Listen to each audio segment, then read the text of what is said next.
ngibingelele bafowethu nodadewethu abasebenzi beGula TV. Ngibonge nethuba kakhulu enilivezayo ukuthi nathi esisemazingeni okuba bancane ngokwepolitiki ngokwama political parties eswaholayo, kodwa nibe nethuba lokuthi nisihambele nikhulume nathi ukuze novo lwethu luswakale esweni. Ngibonge mfowethu. Iqembu leNational People's Front lisungulwe ngomhla ka-7 July ngo-2018. Ngeshwa ke maliqeda nje ukusunguleka lapha eGauteng kwase kuba nokuvalwa kweswe. Ngesikhathi izwe livalwa lingakaveleli kahle akwababikho ukunyakaza. Lithe izwe liqeda ukuvuleka kwase kuba nokhetho ke luka 2021. Ngaleso sizathu ke asikwazanga ukusabalala kahle nomasipala bonke abakhona eNingizimu Afrika abawu257. Kodwa sangena safocusa kakhulukazi eZululand. Nakhona ke asamukeleka ngokuba sifisa, kodwa ke endaweni yakwaNongoma sakwazi ukuthola isihlalo. Njengoba sikhuluma nje kwaNongoma siyibeka Nkosi. UNongoma unomasipala unoyihlalo eziwu45 45. Amaqembu akhona awu5. Lamaqembu awu5 lana mabili uma ehlangana enza izihlalo eziwu22, nalana mabili uma ehlangana enza izihlalo eziwu22. Bese kufika ke iNAPF kube yona edecide ukuthi iwela ngaphi ukuze lowo ewela ngakuya kwazi ukuphatha. Ngiyafisa ukusho ukuthi esikhathini esingangamaviki amathathu kube khona lokho kuphaswa kwevoti lokungabuthembi ubuholo bebukhona obekubuholi beNFP nobeANC. Umibuya ngasohlangothini lweIFP EFF yayisiba nezihlalo eziwu22, yayisidinga isihlalo seNAPF ukuze ikwazi ukubeka imeya. Sayibeka ke imeya noSpeaker. Isihlalo ke sethu sakwaNongoma sibaluleke kakhulu. Senza sibe nento esingakhuluma ngayo phakathi kwezinto zonke ezikhona. Uyasebenza ke umasipala manje, siyethemba ukuthi kuzoba nokusebenza okuphuthumayo ngoba thina sisiqubulo sethu sithi abantu phambili. Sibeka abantu phambili. Asiyithandi kakhulu lento yokuthi lapho esiyingxenye yokuphatha khona kulokhu kungena ama-auditor evumbulula inkohlakalo. Sifisa ama-auditor mayefika lapho esiyingxenye yokuphatha khona afice konke kumsulwa, kodwa kungabi imsulwa nje amabhuku namaphepha. Nabantu phansi bebe ngofakazi ukuthi bayawathola amanzi, bayithola ugesi ngendlela engenankinga, imigwaqo yabo iyalungiswa uma izimo zemvelo zenze kwaba nama-pothole ngesikhathi, nayo imigwaqo iyahambeka, yonke into isohlelweni. Yebo kalikho isoko elingenasici, kodwa akutholakala phela ngokuningi okutholwa ngabantu. Isona sizathu ke senza sibe khona kupolitiki njenge-NAPF. Ukusuka ke lapho kwaNongoma esinesihlalo khona, asikwazanga ukungenela ukhetho lolu luka 2024 luka national and provincial. Izathu ke kwaba ukuthi ake siqale siqinise ekhaya kuqala. Bathi charity begins at home. Sathi asiqinise ekhaya sibe nezihlalo komasipala okungenani abadlulayo 10. Bese sikwazi ke ukuthi mhlambe okhetheni lika 2029 mase ke achieve lokho sesiyakwazi ke ukuya ku national and provincial election. Ngoba kakadeni indaba enkulu lapha phansi kubantu, noma kungathiwa kuhlahlwa uhlahlo mali phezulu ku national luhlahlo luze lihlahlwe ku province, kodwa indaba isuke izokwenzeka komasipala. Yikho ke lapho esithi khona asiyinikele siyimisele ukuze abantu lapho esingxenye yokuphatha khona bathole okuyikho nokuzobajabulisa ngaso sonke isikhathi. Inhlelo zethu ke zithi cishe sizongenela ukhetho after umhla ka 1 November 2026 olungaba ezingxenyeni eziningi zaKwaZulu Natal naseGauteng naseMpumalanga. Okwamanje sifocusa eindaweni ezimbalwa lapho iqembu lazeka khona futhi limukeleka khona futhi linomlando okusebenza kahle khona. Lizokhula ke ngoba yonke into inesiqalo. Nomfula nje omkhulu ophuzwe ezantsi unesizalo la uqale khona. Nathi ke sifuna ukuba nendawo ukuthi siqalela sesehlele ezantsi. Inhlelo ke zethu zithi njengamanje kusuka manje nje oba ngixoxa nani kuzoqala uAugust kusasa, kusuka kuAugust kuya kuJune 30 ngonyaka ozayo sizobe sifisa uku-identifya ama-candidates okungenani angaphezulu ka-250 azongenela ukhetho. Uma siwa-identifya sobe siwa-identifyela ukuthi awaqale bewusizo asebenze nabantu engabi ngoqhiphowe aqhamuke nje obese yomegcotsheni. Akube ukuthi umuntu ma evela emela iNAPF kube umuntu obaziwe ukuthi uma kunenkinga esikoleni ukhona ukuzama ukuba isisombululo salelo nkinga. Uma kunenkinga emphakathini yobugebengu ukhona ukuzama ukuletha isisombululo kuleyo nkinga. Uma kunenkinga emphakathini wamanzi hayi ukuthi uzebe ikhansela ukhona ukuzama ukuletha ixazululo. So ke siyinika ithuba ke lokuthi ma si-identify laba bantu sifuna nokuverify nokubahlola ukuthi bayilona uhlobo lwabantu olungaba yikhambi noma imbiliso enhle eqembini leNAPF. Bayemukeleka abanamlando nomubi phakathi kokuphila kwabantu ngoba ukhetho lwamakhansela lufuna umuntu ohlanzekile. Ngeke ngasho ngathi alikho isoko elingenasici kodwa musukuduma ngoba ophuza kuza keqe endaweni uhlukumeze nabantu besifazane nabanye nje namadoda ngoba nawo amadoda ahlukumezeka ngendlela thize. Sifuna kungasiki ngancanye njengomese kodwa kube umuntu one record elihlanzekileyo omukelekayo nowaziwayo ukuthi uyimisele ngani. Uma sike saqeda ukubahlonza laba abantu ngempumelelo sifisa ukuthi ke ngawo kuyoba sekuthenini umongameli wethu uselimemezeleni usuku lokhetho beno-IEC. Uma engakalimemezeli besifisa ukuthi ngonyaka lozayo u2026 ngomhla ka7 ngelanga iqembu lavela ngalo emphakathini kube ilanga esizobe silontsha khona ama-candidate ethu njengenhlangano. Sisho sithi nampa abantu shanono ukuthi nina nithini ngabo ngoba sizoba sibakhetha njengenhlangano. Asifuna uqamba amanga sithi sizoya emphakathini. Umphakathi sifuna usho ngabo ukuze sikwazi ukuthi uma kukhona okushiwoyo okungekho kahle sibe nethuba lokuhlala naye phansi umuntu ukuthi ayi ndoda noma Miss Bani awumeceleni sengathi akukuhle kahle ngawe umlando wakho awungokuhlonipha singadicileli isithunzi sakhe phansi ukuze mase kumenyezelwa sazi ukuthi sihamba nabantu abasesimeni sokuthi bayahamba. So ke inhlelo zethu nje lapha ezifocusa khona kusuka manje kuyaphambili ukuhlonza abantu abayibo ngoba isizathu sethu sokuthi ake siyinike isikhathi sokuhlonza uhlobo lwabantu abangakwazi ukumela umphakathi. Kuyakhalwa ngabantu abangamakhansela isikhathi esiningi.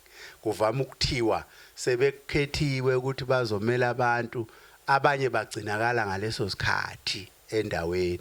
Uthothi abakwazi nokubiza umhlangano wokutshena nje abantu ukuthi uhlelo ngokukamasipala lula. Inkinga yenu enishile emhlanganweni wawo ngesikhathi esithile izoxazululeka noma izokuxazululeka kodwa ngoba inkinga mhlambe yomnyango wesifundazwe mina njengekhansela through uspeaker kumkhandlu sengidlulisele kumnyango othile abantu abakwazi uku-accounta noma bengaphethe mali esandleni kodwa ngokunika abantu uhlelo olucacileyo ngoba lokho kuyosho ukuthi abantu siyabahlonipha. Yilokho ke sifisa ukwenza njengamanje nesigcile kukho kakhulu nanokuthi ke kusuka futhi manje kuyaphambili sizo participate noma sizobamba iqhaza kulezi inketho zokuchibiyela ikakhulukazi eindaweni lezi esizihlonze njengeindawo esifisa uma sekumenyuzela ukhetho ukungena kuzo.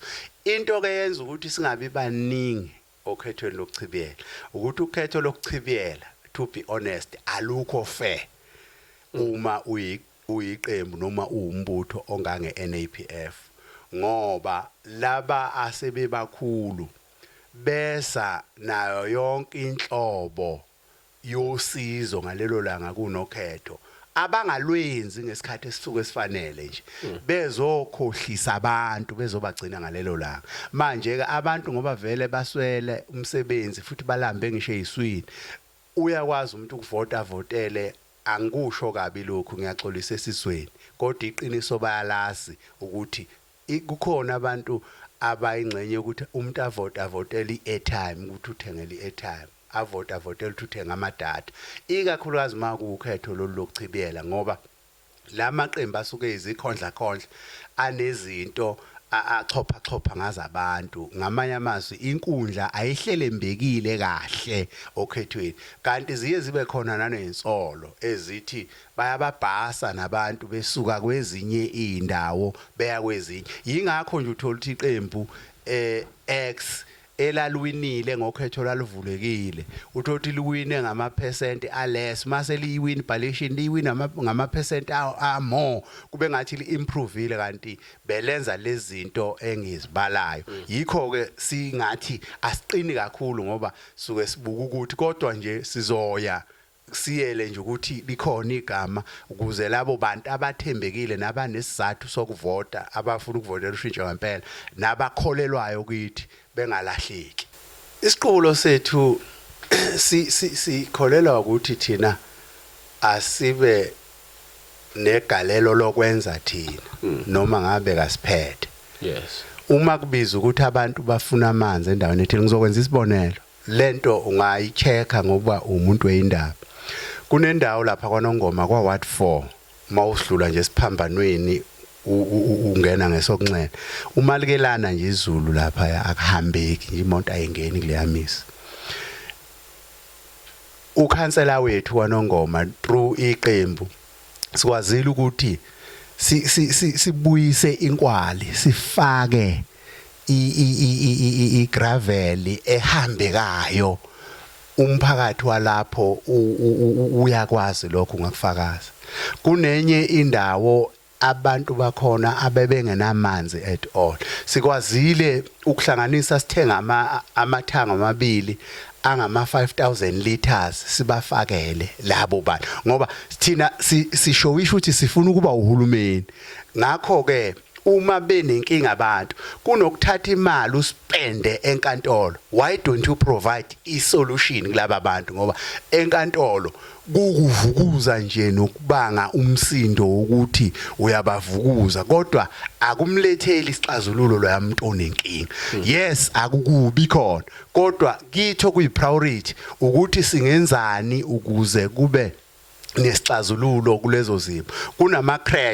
Kunama crash inkulisa othola ukuthi izingane azinazo into zokuhlala, ama toys nezitulo ezikahle.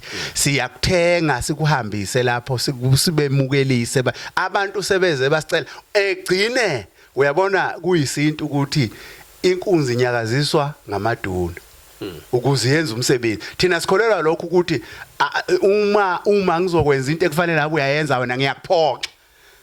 Ngenza ukuthi ubone isizathu sokusukuma wenze, ngoba wenzi ngemali yakho, wenza ngani ngebudget yomphakathi, kodwa awenzi ngoba ivision ayikho. Yilezo zinto esinyakazisa ngazo kakhulukazi lapho esivela khona. Ngingabala kunenye nje league esiyisungulile ngenxa yokufuthi sifuna ukudevelop abafana. Ngomhla ka16 June abantu ama-political amakhulu parties amaningi aye grandstander espenda hundreds of million kumarali ekhuluma inkulumo ethi ubani ukhohlakele, ubani wenzani. Uyazi ukuthi iNAPF yayenzani eholweni kwaToyisa? Yayikhipha imiklomelo yeligi kusuka ku position 1 kuze kuyofika ku position 15 sikhipha imiklomelo ephathekayo ekhuthaza abantu qemba amakhulu namaningi ngifuna ukukutshela lapho ageja khona imali ayithola ngoxhaso konxiwankulu akhetha ukuthenga izikipa akhohle ukwenza izinto ezidingwa ngabantu ileyo politics nesifuna ukuyikhaya ukuthi kunokuthi ufuna ukuba mkhulu ngokwesatshwa ngokuthi uheha abantu ngokubanika ama-food parcel ngelanga lokuyovota yenza into abantu abazophila nayo nangayo isikhathi eside ileyo nto esiyenzayo under proactive hands on solution agenda sine agenda yesixazululo kunokukhuluma nje sikhuluma impela indaba uyabona nje mangakubalela kunomphakathi eJozini asiphethe eJozini ku ward ngithi ward 8 umphakathi wake wakhala ipipe likanje ngendaba yamanzi ngeke ngabona nje uMMC wakwa Khokta ekhuluma ngendaba yamanzi eJozini qobo lwami siye safika khona we spend more than 25,000 rand sathenga amapipe sawahambisa abantu ukuthi abaxhuma amanzi bewafake belethe ipipe siyayenza lento engenzeka senza ukuthi uhulumeni abone ukube besinakho besizoqala uhlelo lwamaboreholes eindaweni eziningi manje ke yonke into isimani la khona indawo ekuthiwa kuseNgilande ngicabanga ukuthi kukwa ward kuthi angithi ward 18 if I'm not mistaken la eMaqulusini kune borehole abafika umphakathi wakhona wazokhala kimi lapha eworkshop uthi hey mholi sifelwe iborehole and engine ayisebenzi sesizame sasama singumphakathi akulungi ngahamba ngakhuluma nenye company la yenza amabohole I pay a very small amount of money u6000 rand bahamba bayivusa ibohole iright ukuphuza amanzi ngakuthatha siyokwenza interview khona bayokutshela abantu ukuthi le ndawo yayisifile wasuka umholi weNAPF wasilungisela ngemali esuka ephaketheni angithi senze njani sithi mayor waseBaqulusini bona lokho esikwenzayo ubonde nakho ngisehlazweni bakithi ngingenzi ngine budget ilokho ngoba siyawabona wona amaqembu athatha abantu beyo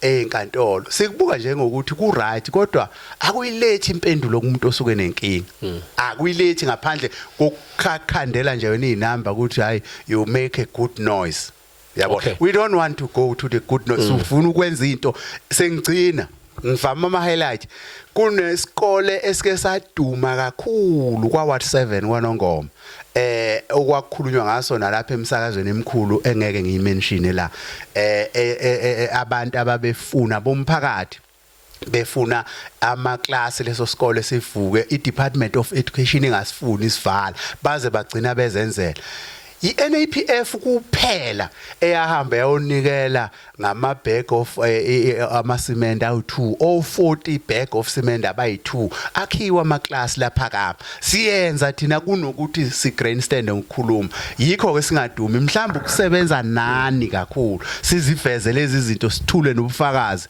nizobona yazi leli qembu line reason yokuba khona ngoba kukhona abantu ababenefita ngobukhona abantu ukuphawula kwami kungaba 1 sekubongeni indoda enjengamkhwanazi hayi umkhwanazi ube indoda ngoba indoda iyaziwa ngamagalelo ube negalelo lento itshengisa ukuthi isinesikhathi ikhona phakathi kokuphila kwabantu kodwa abangaphakathi einhlakeni zokuvikela besaba ukuthi sicindezelwe lasibeka iguze entanyeni ngabe khona okuhle sikwenzayo ukuvikela izwe laseNingizimu Afrika waphumela obalake umkhwanazi siyafisa nathi njenge NAPF ukuthi le commissioner esisethiwe asehambisani thina nekhomishana sakusho kuyilaunch yethu ukuthi hey maningi ama commission eNingizimu Afrika awanasizo kodwa le siyafisa ukuyinika ithuba egameni elithi ekuyophuma nayo lapho ake kusetshenziswe sibone njengezakhamuzi zezwe ukuthi isizathu sokuthi bekhona besiyithini ngakho ke siyamncoma kakhulu uNdonga siyafisa avikeleke futhi engathi ngoba sekwenzeke esenze lokhu okuhle kangaka ezweni ebese bemblackmaila ngoba ukhona nje umunye uSol Oliven engizwayo ukuthi akahambisani nalokho okwenzeka umbuzo wami uthi mayengahambisani nalokho uhambisana nani uhambisana nani into eyenza ukuthi angahambisani nalokho ngizofisa ukusho lapha phambi kwamakhamera eni uyabona iconstitution le yeswe inhle kozuzayo kodwa imbi kumajority yabantu abamnyama baseningizimu Afrika imbi kakhulu ngoba none business oqasha abantu abathathu ayimsisi nakho nje ninamakhamera niyazama ukuthi nisebenze kunokuthi nenze izinto eziphuma endleleni kodwa kuncane okwenziwa nokuphoqa okuhulumeni kuconstitution umuntu osefieldini ozamayo akalekelelwe ngoba kufanele sibe neconstitution ekushoyo lokho ukuthi akusizozamayo kunokuba sizovumbulula abantu abahleli nje impela abangomahlalela sithi sibapha imali ngoba leyo nto ayikho sustainable yinto yo grandstander yokuthi ubonakala ngathi usizo kanti ucekela isizwe phansi kunesisho esikhona emhlabeni noma lapha eSouth Africa elithi lifile izwe lake lafiswa kufa umuntu akufiswa kufa umuntu ngeshwa ke eningizimu Afrika umuntu ubulawa uhulumeni ngabomu umbulala ingqondo uyambulala ingqondo egameni lokungathi uyamsiza into uyambulala bese kuthi abantu ongathi uyabasiza abacindezele kakhulu sinama unemployed graduates umuntu ospende 17 years esikoleni aspend 12 years wamaklasa empeleni 19 years ngoba kunanenkulisa lo muntu utshengisa ukuthi ube nenhloso ngezwe uma ese unemployed lo muntu lo kufanele uhulumeni ngabe uqala ngaye ukumlekelela ngagrant aqale ngaye ngake ngasho ngikhuluma kuyilontshe eNAPF ngathi mina bathi okumbi bayadwedweza nje bafuna amavoti yoqhamukapi imali yegrant eSouth Africa uyabona nje obasila khona imonto ekhokhayo tollgate ngoba silapha nje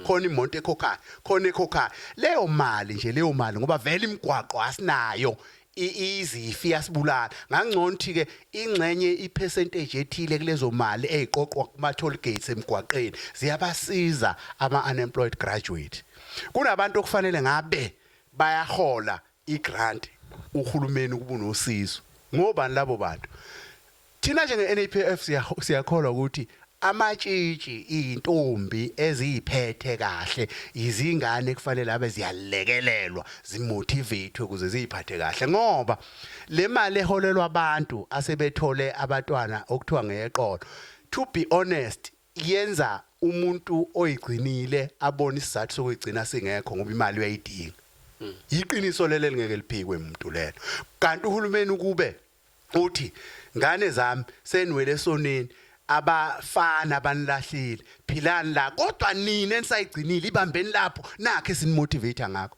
manje uwenza ngapha kenzi ngapha uyabona vele uweza laba abantu umgwaqo ubaletha ngapha asisho ukuthi abalahlwe lapha ngoba bazenzanga kodwa iqiniso lithi akagcile kulaba bangakenzi ngoba bakho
uthathwe manje kulokhu okwamasi bani sama-assistants lokhu umuntu wazalwa lowo